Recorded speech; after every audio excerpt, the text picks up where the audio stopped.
আয়নাঘর তো অবশ্যই, এটা করার উদ্দেশ্য কি? মাটির নিচে করার উদ্দেশ্য কি? অবশ্যই আয়নাঘর।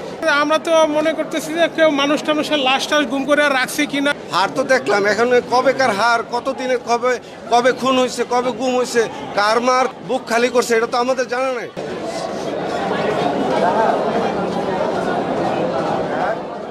সব জায়গায় বঙ্গবন্ধুর যে মূর্তিগুলো ছিল, ভাস্কর্যগুলো ছিল, এগুলো তারা ভেঙে দিয়েছে, ঘুরে দিয়েছে যে এই দেশে আর ফেসিবাদই রাখবো না।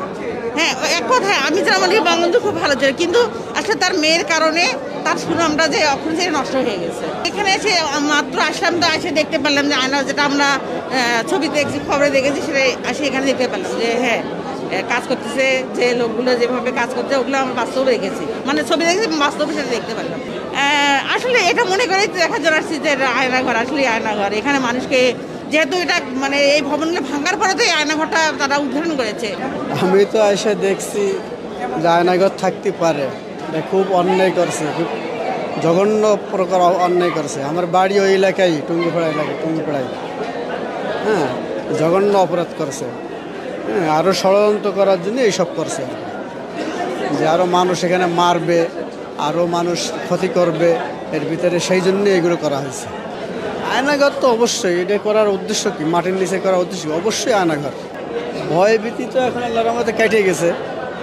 এটা ভেঙে দেওয়াতে সবচেয়ে বেশি ভালো হয়েছে, এগুলো না ভাঙলেই এটা বেরোতো না আর কি। আপনি কোনটা বলবেন? আয়নাঘর বাদ দিবেন। এই জায়গায় আয়নাঘর পাওয়া গেছে, ডিবি অফিসে পাওয়া গেছে। তারা কি নির্যাতিত হয়েই তো দিচ্ছে, তারা যে এগুলো করছে তার প্রমাণও পাওয়া গেছে। তা আপনারা সবাই দেখছেন, মিডিয়ারা সবাই এখানে দেখছেন।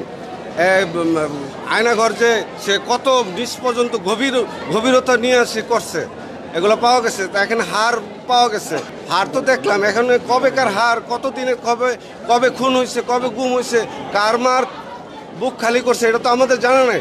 এরকম তো চলতেই আসছিল কত বছর, 16 বছর 17 বছর যাবত চলছে না। এখানে আমরা দেখলাম একটা খোয়ার মতো আছে, ওটার ভিতরে কি আছে, উৎসুক জনতা অনেক ভিড় করতেছে, আমরা কেউ জানতে পারতেছি না ওটার ভিতরে কি আছে।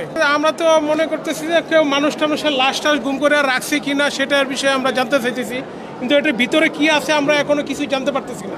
আসলে এখানে বলবো কি, সে তো মানে নৈরাজ্য এরকম ভাবে করছে, মানে তার কোনো শেষ নাই।